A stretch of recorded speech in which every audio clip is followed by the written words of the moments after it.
Now, Odyssey, it does look a bit like an upside-down Daybreak, and in my experience, it has played out quite a lot like it. The third is relatively easy to secure. However, unlike Daybreak, where it's relatively removed from your opponent, it's a lot harder to retain the third base, based simply because of its positioning and its proximity to your opponent, and the large number of potential attack paths into it. Well, the one thing I always point out pretty much immediately on this map regarding that third is the giant amount of space and the multiple entry points, which when you're facing a Zerg is never good, especially if they go for Ling run buys often, because there's a lot of space for multiple attack angles and multiple attack points, which is what you really don't want versus Zerg. Indeed. No, definitely not. So Ben, what type of playstyle do you think we're going to see out of these players? Let's start after he's finished lagging at the game.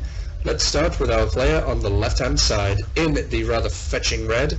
It is our own Fusion Slugs, Kezz. What type of playstyle do you think we're going to see out of him today, Ben? I'm actually really keen to see what he would pull out. Actually, we haven't seen many games versus Zergs in this tournament. It's very Protoss heavy this tournament, and then so I think he will go maybe he might play mech actually. I know all the Terrans have been talking about it, doing it since they saw MVP do it. So And bloody Terrans have got their own club in this clan. That they do. They're a secret club. Well, we have a prediction of mech from Mr. Ben, Mr. Quackpork, Mr. Alex Quackpork Duckham, on the right-hand side in the rather fetching blue, rather trying to match and imitate these minerals he's currently mining. Making drones, making overlords, and doing that usual Zergy thing. We have Fusion Slugs, heGEmOni. What type of playstyle do you think we're going to see out of him in this game? Well, to be honest, I'm not actually too sure. I must admit my Zerg knowledge is a little bit rusty, but he's given the size of the map and the room to bounce around between bases, we could see muted as a distinct possibility. Although if he sees a lot of mech, maybe he'll go for infestors. I'm actually not too sure. I do apologize, guys. That's perfectly fine. The Zerg is not fantastic, but yeah, no, just due to the sheer size of the room between the natural and the third, and the dead space up top here as well. Indeed. That's a lot of room for mutas to run around. Well, we do see. Kezz is trying the by attempt to leave the game by lagging. He might fall asleep tactic. Quite possibly. We do see that heGEmOni did try some very nice little harassment there with his scouting drone, moving over just to check that there's no 11-11 heading this way while he throws down his expansion, and his pool, which is coming up relatively soon after. I believe we could be seeing a third expansion coming up pretty soon by the high mineral count that he's building up, or perhaps we're going to be seeing from Kezz, quite likely, a fast expansion of his own as well. He's sending an SCV over. Yeah, we're going to be seeing the expansion built in around about now. Indeed, I would agree, and I think heGEmOni is probably going to go for that quick third base. Now, we saw a game earlier in this tournament where someone took the gold as their third. I don't remember who it was. Yes, we were casting that, weren't we, Ben? Well, I think we were. Well, we can't. Or was that? No, Yeah, no, that was yeah. me. No, that was me and Zom. Me and Zom were casting that. That was drones. That was drones. Drones and oh goodness me, one of the Protoss, one of the 40 billion Protoss we have here in the clan. Not me! I remember who it was. They were doing a really bad job of putting the drones on the minerals and complaining about it all game. long. Yeah, but yeah, it's not a bad idea if you get away with it. Take the third, up the gold, because you get that money back quickly. Oh, definitely. Indeed. I do like this from heGEmOni though, going for, rather than a quick third base, which leaves him quite vulnerable to a mech-style Hellion timing, as it is, Kezz has his second and third barracks and is not going into a mech transition early. But given the Warlock was complete, it's not easy to scout that from heGEmOni. I like the fact that he's going for his additional queens, allowing him to get up a stronger economy and actually defend against two styles of harassment that could come his way. Well, judging by the gas times here, actually could be muted. So, you know, 2-base Spire, take all 4 gases at this relatively same time. Throw down a Spire and then get a bunch of muters. heGEmOni is quite a large fan of his muter style play. However, for the timing he would get his muters, it's not going to work out particularly well for him, because these add-ons are finishing, Stim is going to be completed, and soon after we should be seeing another 2 barracks and 2 engineering bays to get those upgrades going for Kezz in his main. Indeed, we have the third going down now for heGEmOni. So put him up to 3 bases. It's possibly a bit of a later third, although with this style that we've seen here, it's actually not too bad at all. He's got speed coming up, getting that creep spread going. So, you know, at the moment I think both of them are looking pretty. Indeed, and oh, has he got that creep spread going. 3 queens currently on creep detail. Lifting up their skirts, doing a little squat, and they just drop tumors which help you. We do see double evolution chamber here. He's definitely afraid of Hellion run-bys. You can tell by this placement, I would probably like to see him get 1 defensive spine crawl just in case, because at present he is being very risky as his speed is only about 75% done. And his map vision is actually relatively limited. He has no idea beyond the expansion and the barracks at the top of the ramp. He has no idea at all that the starport is now complete and double medevac is underway. True enough, but it is definitely a useful upgrade to have should you need to do an emergency defense. And on that point, it has now finished, and we do have a Baneling nest underway. Oh, Banelings. And versus this many Marines, Banelings are pretty good. There's no tank coming out for Kezz either. He's going bio medivac. Indeed. We could be seeing a +1 timing after this initial drop, but this is actually going to be extremely vulnerable to heGEmOni should he transition into infested tech now. Because at present, And he's seen it. He's scouted it, and it's hardly even left Kezz's base, and he's already seen it. Indeed. The axe is a different story. He did see it. Well, the drop is on the way. We do see these Lings are currently not on their way. This Overlord is going to scout it again on the way past. Is it? He sees it. He knows it's there. Spoiling is fine. The Lings are here. Banelings are on the way. And Kezz will have to abandon this drop. However, he has been relatively cost effective, taking out quite a few Lings. Units lost up looking relatively even for that exchange. And managing to force his opponent to build 5 Banelings, so actually a nice little cost-effective scout.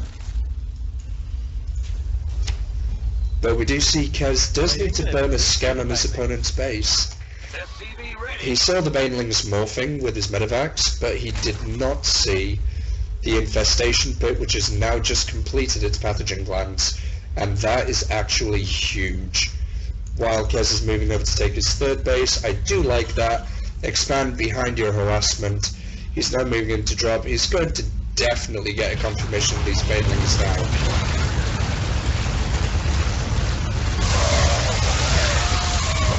And he's actually going to get one medevac for his trouble.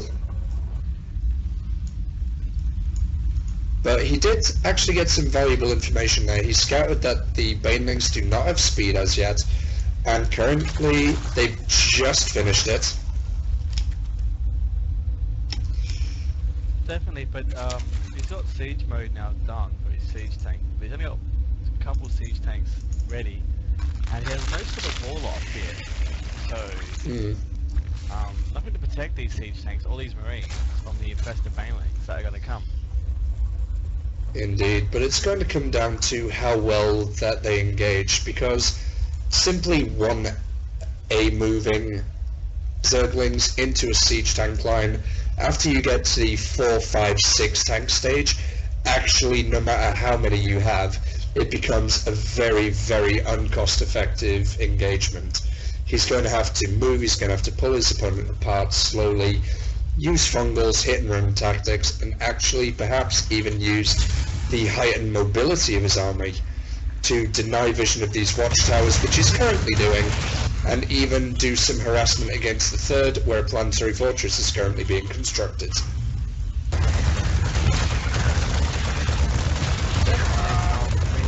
Slowly but surely getting his tanks down out, but until he gets to those 4 or 5, he's quite at risk of any sort of attack. He's only got 2 with this front army at the moment, at the time of his natural, so that's not going to be enough if heGEmOni decides to take the trigger. But it looks like, for whatever reason, heGEmOni is just waiting, but he's taking the gold. Indeed, I think he's going to be perhaps just taking advantage of the fact that Zerg macro in late game is nigh unstoppable, and therefore he's just going to take advantage of the opportunity he's got to be passive, to keep his opponent contained, and should he see an engagement moving out, such as these marines and tanks now, well, this is quite a scary army. He's just going to slowly pull back, defend, and then respond with a bunch of banelings to take these marines out on creep. Yeah, you don't want to fight on creep, Kezzy. Now, I do like the fact that Kezz is moving forward. A scan here to just deny creep and then pulling back would be a very wise decision. However, I don't like the fact that he's staying in such an exposed position. And oh, that's not a good engagement. Forcing the stim, a large number of units die to baneling fire immediately. Infested Terrans, Zerglings, banelings. That entire army has just been wiped out, save for the medevacs. Now, I do like the fact he managed to save all 6 medevacs. However, the very small bioforce he has will not be able to withstand a push should his opponent move in against him now. And he is doing that at present with the 7 Infestor hit squad.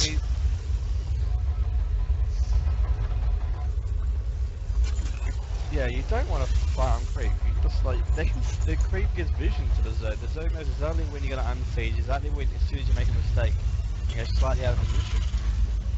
You just don't want to fight there. You got just clear the creep up, slower. There's no need to go that quick. Indeed, Kezz actually going into quite a strong macro mode, and we see heGEmOni learning from his earlier mistakes after finishing his hive tech.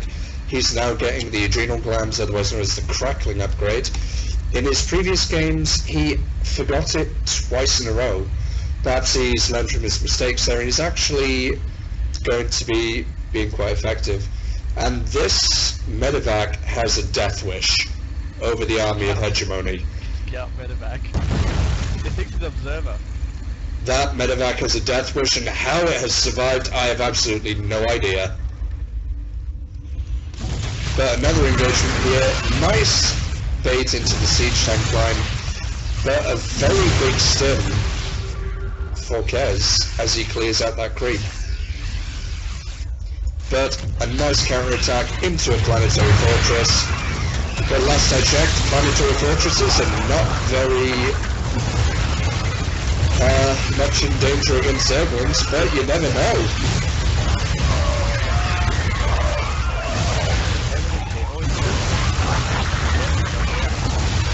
Indeed, that was a very impressive engagement where you just see the power of the adrenal glands upgrades. Zerglings attacking at a much higher speed than regular. They will manage to even take out a planetary fortress if it targets the wrong thing. They didn't do a lot. I mean, you've got 2 others from outside of it. So... However, he now has a position which is completely undefended against counterattacks. And meanwhile, a very nice stun forward from Kezz. But look at these units, they are all in very low health. He needs to actually stop for just long enough to heal that army, and not allow it to just get eaten alive by those Ultralisks. That fungal, man, that fungal. That was a very powerful fungal growth. But again, we see that heGEmOni is not killing off these medevacs. One thing I would like to see him actually try and do.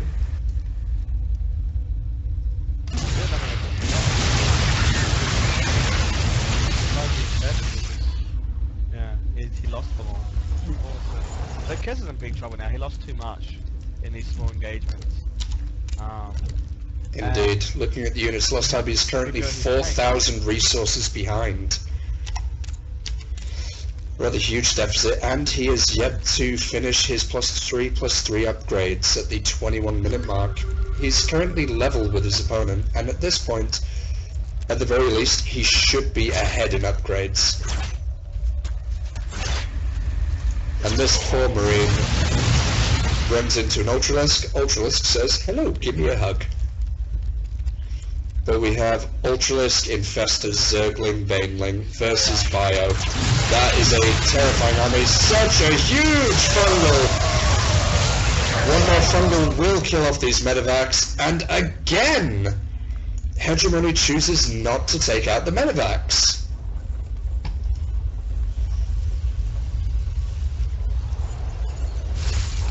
And I find that actually quite perplexing. These medevacs are actually what's keeping Kezz in the game. They allow his units to stim and heal to a certain degree, but... oh, that's an unfortunate rally. So many units just dying for free there, and with this large engagement, a nice fungal growth, we're going to be seeing a good game very soon here.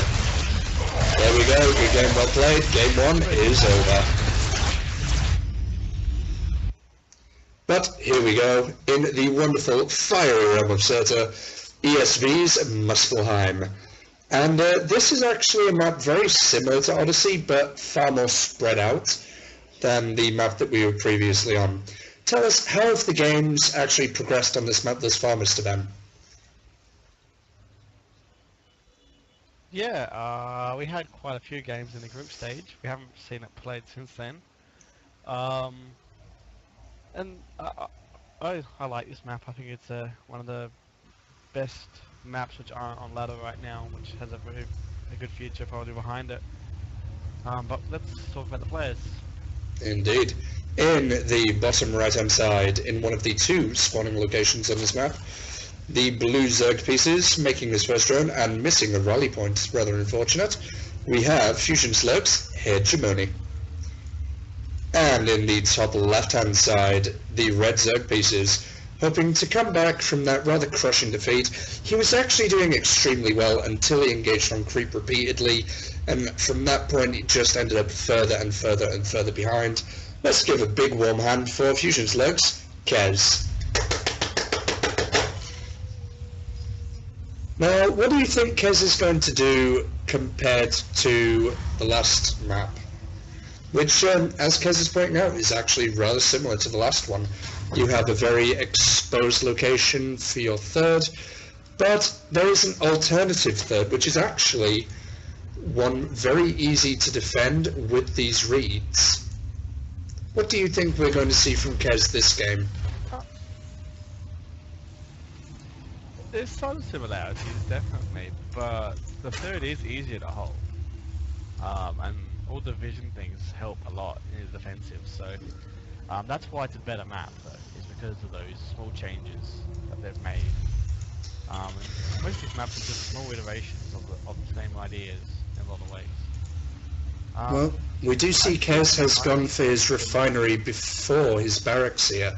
I think we may be seeing a immediate factory, perhaps a tech up into Banshee tech rather quickly. What do you think about that?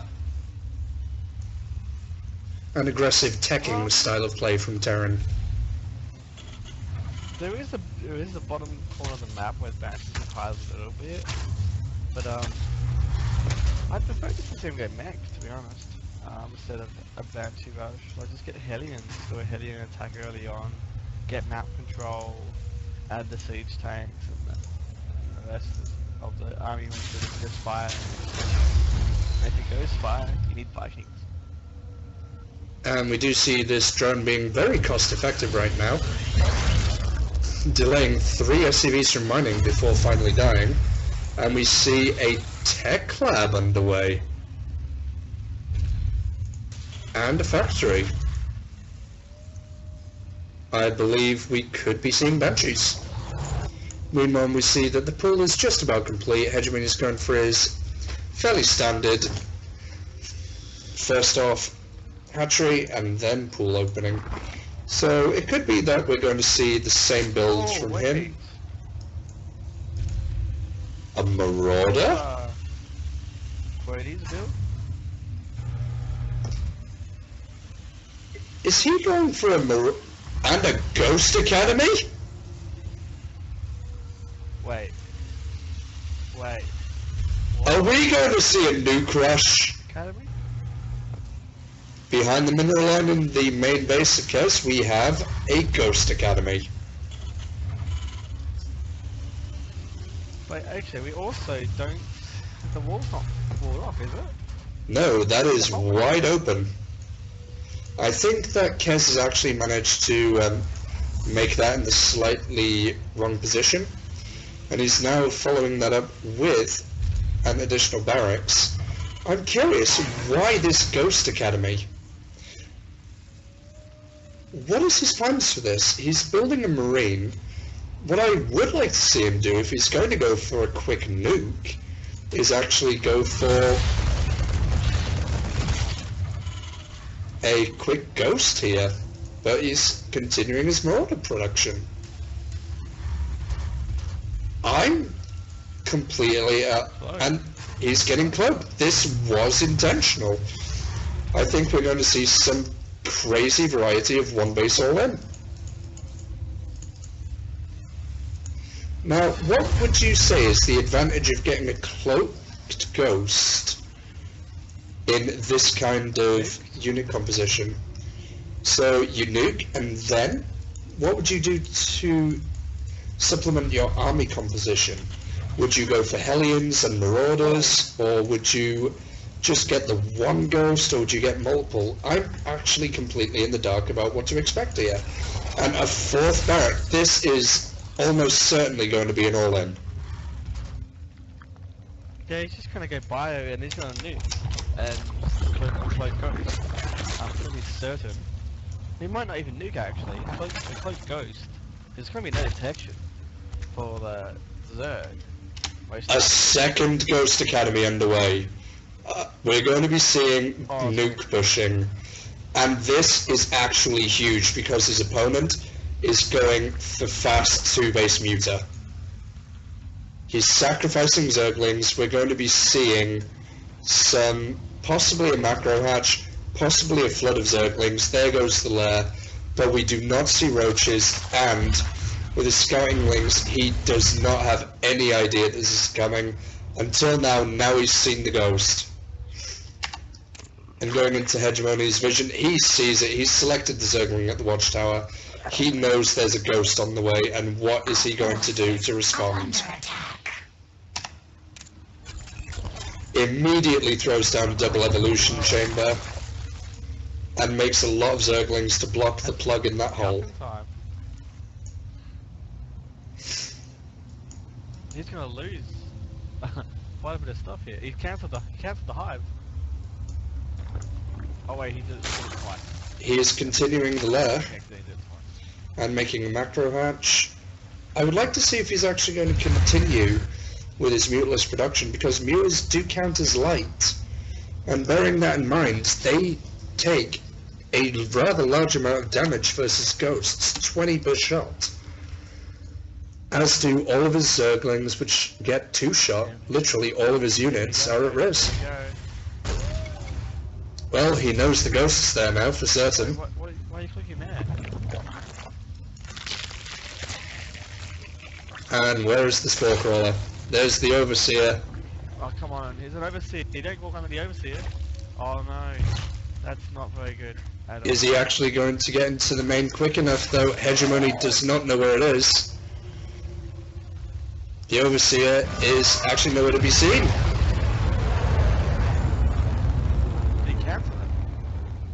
The Overseer is moving, and he's actually... The nuke! Kills all of those reinforcing wings! And he will actually take out the spawning pool.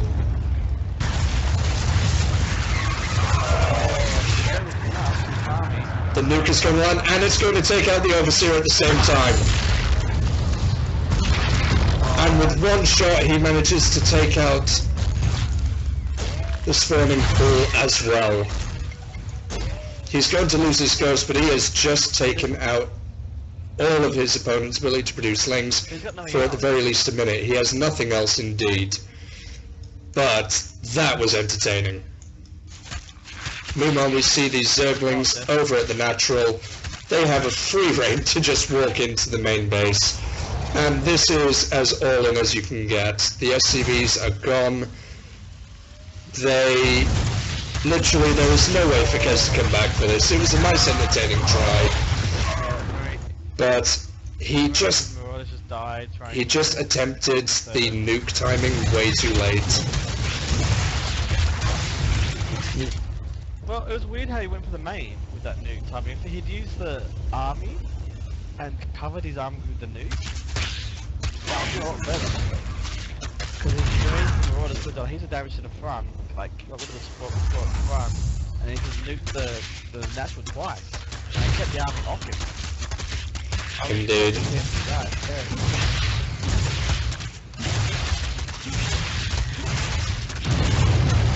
But we see now in the units tab, there is only 1 SCV to 73 drones. That's as good game as you can get, but a very unique playstyle there.